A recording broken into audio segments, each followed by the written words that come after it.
Y la alegría de la Navidad llega a cualquier rincón y pese a la tragedia que vivieron en los multifamiliares de Tlalpan, también con alegría celebraron la Navidad. El espíritu navideño está presente en el multifamiliar Tlalpan, tras los sismos del pasado 19 de septiembre. Este domingo 24 de diciembre, las familias tuvieron y organizaron la última posada 2017. A pesar de las condiciones en que se encuentran los damnificados, la Navidad no se ha perdido en los vecinos. Después de una caminata de posada, realizaron la cena de Nochebuena.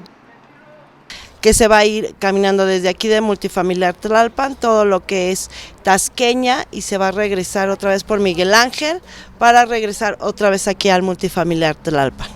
Y posteriormente se va a hacer la cena de Nochebuena sobre Avenida Tlalpan. 100 personas estuvieron presentes en la posada del multifamiliar con platillos típicos de la Navidad como pavo, sopa de espagueti, ensalada.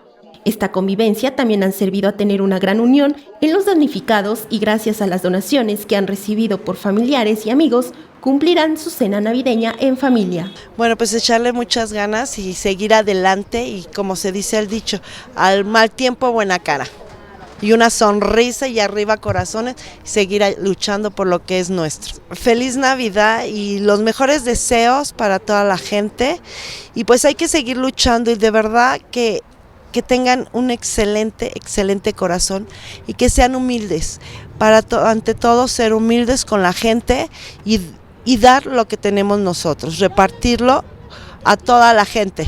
Así es como los vecinos del multifamiliar Tlalpan, a pesar de la tragedia del pasado 19 de septiembre, no han perdido la unión y la esperanza. Con imágenes de Jorge Barajas, María José Valencia, 21 Noticias.